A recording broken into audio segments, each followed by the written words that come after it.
8वां दिवस है। श्री हरण गंगा के रमणीक तट पर व्यास नंदन श्री सुखदेव जी उत्तरानंदन परीक्षित को भगवान की विमल कथाओं का रसपान करा रहे थे। श्री सुखदेव जी कहते हैं कि हे उत्तरानंदन परीक्षित, मन वाणी कर्म से शुद्ध होकर भगवान की कथा का रसपान करो। ये तक्षक रूपी काल तुम्हारा कुछ नहीं बिगाड़ सकता है। यह केवल तुम्हारे शरीर का विनाश कर सकता है। शरीर के अंदर जो आत्मा बैठी है उसका कभी विनाश नहीं कर सकता। श्री सुखदेव जी बोले हैं कि औरत, औलाद, परिवार, रिश्तेदार, मित्र, ये तुम्हारा साथ तभी तक देंगे जब तक तुम्हारे शरीर में दम है कमाने की और खिलाने की। परिवार, रिश्तेदार, औलाद, औरत, ये तभी तक तुम्हारा साथ दे रहे हैं जब तक तुम्हारी भुजा में ताकत है नोट कमाने की, खिलाने की। जब शरीर से जर्जर हो जाओगे, शरीर तुम्हारा काम नहीं देगा, उस समय न औरत चाहेगी, न औलाद चाहेगी, न परिवार वाला चाहेगा। जिस पत्नी को तुम इतना प्यार करते हो उसकी खातिर अपने माता पिता से लड़ झगड़ जाते हो, अलग मकान बना के रहने लगते हो। वो औरत भी नहीं चाहेगी, औलाद भी नहीं चाहेगी। औरत भी कहेगी कि प्रभु अब तो हमसे देखा नहीं जा रहा, इनकी मट्टी समेट लो। बच्चे भी मांगने से पानी नहीं देंगे, घर परिवार वाले साथ नहीं देंगे, क्योंकि दुनिया मतलब की है। उस ईश्वर की अदालत में तब तुम्हारा धर्म ही तुम्हारा सच्चा साथ देगा, धर्म कर्म ही तुम्हारा सच्चा मित्र बन के जाएगा। औरत कहां तक साथ देगी? केवल मकान की चौखट तक। औरत केवल दरवाजे तक साथ देगी। परिवार वाले, रिश्तेदार, व्यवहारी, समाज के लोग तुम्हारा शमशान घाट तक साथ जाएंगे। शमशान घाट में जब होली की तरह तुम्हें जला दिया जाएगा, 13 दिन तक तुम्हारे घर परिवार में शोक होगा। उसके बाद तुम्हें घर परिवार, रिश्तेदार याद करेंगे भी नहीं भी याद करेंगे। तो भाइयों, हमेशा धर्म कमाते रहो, ईश्वर का नाम लेते रहो, जो ईश्वर की अदालत में तुम्हारा साथ देगा। उस अदालत में भाई बहनों कोई रिश्वत नहीं चलेगी, कोई कानून कार्रवाई नहीं चलेगी। वहां पर केवल तुम्हारा धर्म ही तुम्हारा साथ देगा, धर्म ही तुम्हारा सच्चा मित्र बन के जाएगा। बताया है विद्वानों ने।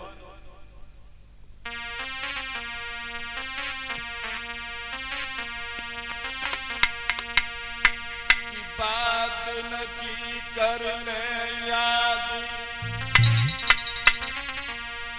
जागना जम तो घेरेंगे।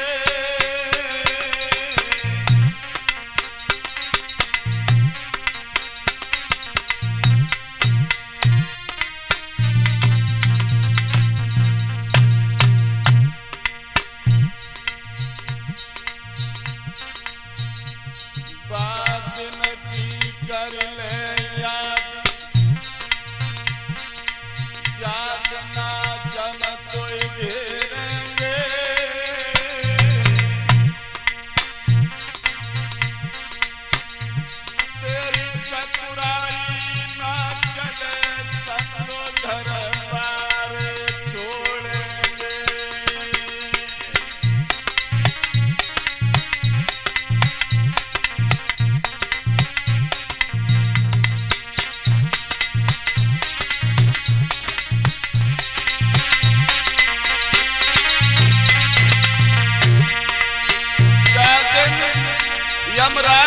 लेने आएंगे, कोई डॉक्टर कोई वैद्य हकीम तुम्हें बचा नहीं पाएगा। घर परिवार वाले तुम्हारे चारों ओर खड़े होंगे,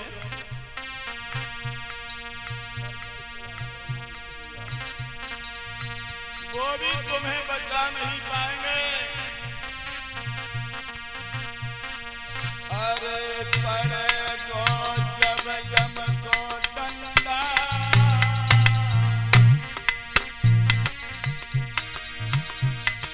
अरे पड़ेगो जब यम को डंडा,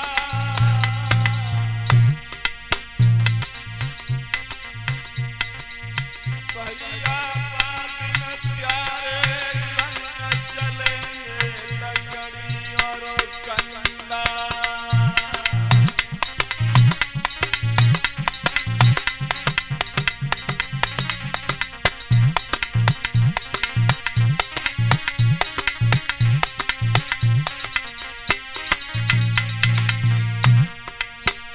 अरे बातिन तुम्हारे संग चलेंगे लकड़ी और कंडा।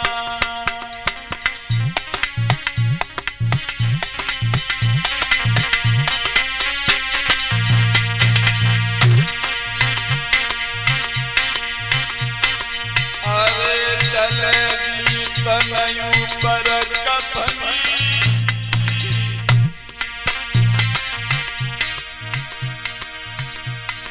अरे चलेगी तनयू पर कफनी,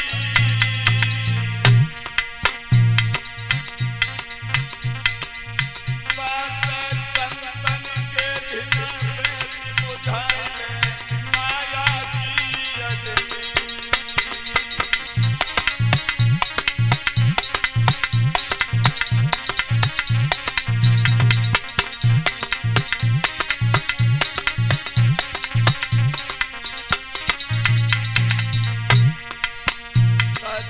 संतन के बिना बेटी बुझाए माया की अजनी।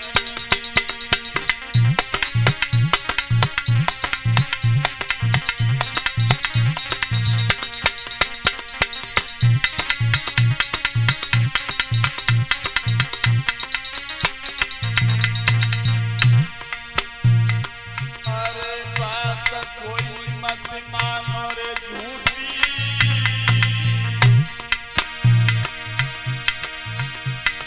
अरे बात कोई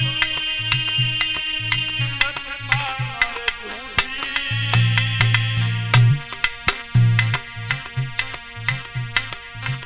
अरे होनहार बलवानहार को निगल गई खूटी। भैया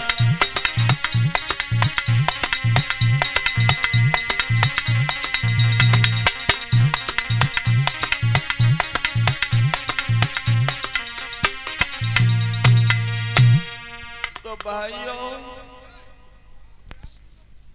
उस ईश्वर की अदालत में केवल तुम्हारा धर्म कर्म साथ जाएगा। माल खजाना कोठी बंगला फ्लैट प्लॉट सब यहीं रह जाएंगे, कोई चीज तुम्हारे साथ नहीं जाएगी। इधर ये बेटा लवकेश यादव जो ग्राम भन्नी से आए हैं, प्रभु की कथा में हमें माल्यार्पण के द्वारा सम्मानित कर गए हैं। भगवान इन्हें दीर्घायु प्रदान करें, समाज में इनका सम्मान बना रहे, ऐसी आशा अभिलाषा इन लवकेश यादव के साथ में है। हमारे देश में भाई बहनों एक बड़ा ही मनोरम नगर है जिसका नाम है कन्नौज नगर। इस कन्नौज नगर में एक अजामिल नाम के ब्राह्मण निवास करते हैं। ब्राह्मण भाइयों, जाति से ब्राह्मण था वो अजामिल, लेकिन कर्मों से वो पतित हो गया था। चोरी करना, डकैती डालना, अपहरण करना, राजनी करना, ये उसने अपना पेशा बना रखा था। एक भी गुण उसके अंदर ब्राह्मणत्व का नहीं था। अब ब्राह्मण के कितने कर्म होते हैं भैया? ब्राह्मण के 6 कर्म होते हैं, 6। वेद पढ़ना और दूसरे को वेद की शिक्षा देना, यज्ञ करना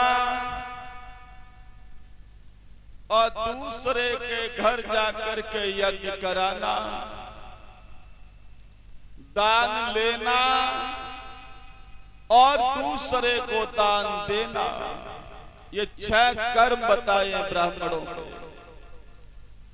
जिस इंसान के अंदर ये 6 कर्म विद्यमान होते हैं, वो भाइयों जाति से ब्राह्मण भले ही न हो,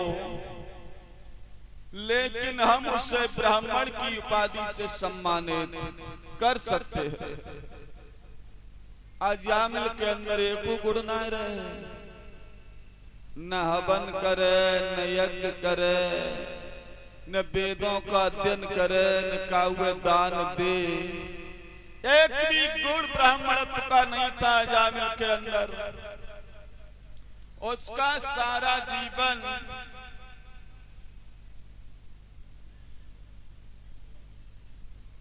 इधर ये बेटा विकास यादव जो हमें भगवान की कथा में माल्यार्पण के द्वारा सम्मानित कर रहे हैं, इसी गांव के रहने वाले हैं। भगवान इन्हें दीर्घायु प्रदान करे, समाज में इनका सम्मान बना रहे। अजामिल का सारा जीवन चोरी, डकैती, राजनी, अपहरण में व्यतीत हो रहा था। एक दिन का जिक्र है, अजामिल अपने घर से जंगल में ईंधन लेने के लिए जब चला जाता है, उधर अजामिल की पत्नी अपनी हमजोलियों के साथ में कुआं पर जल भरने के लिए गई हैं।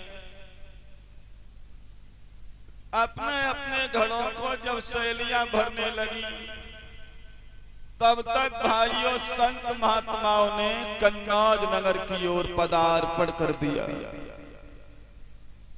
संत महात्माओं को आता हुआ देखा तो वो सहेलियां आपस में वार्तालाप करने लगी, कहने लगी, बहना महात्मा तो हमने बहुत सारे देखे,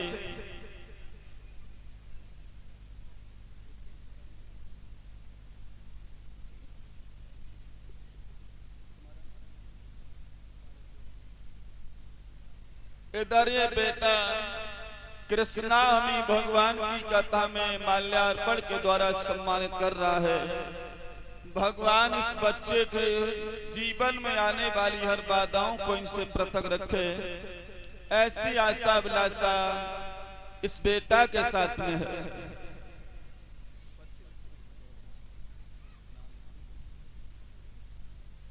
उधर आपस में महिलाएं वार्तालाप करने लगी, दीदी महात्मा तो हमने बहुत सारे देखे, लेकिन महात्मन में ये सबसे कम उम्र का संत हमने जीवन में पहली बार देखा है। तो आज वो सहेलियां आपस में वार्तालाप कर रही हैं, कुआं पर कह रही हैं, दीदी सुनो मेरी बात, ये ऐसे वैसा महात्मा नहीं। और क्या बोली?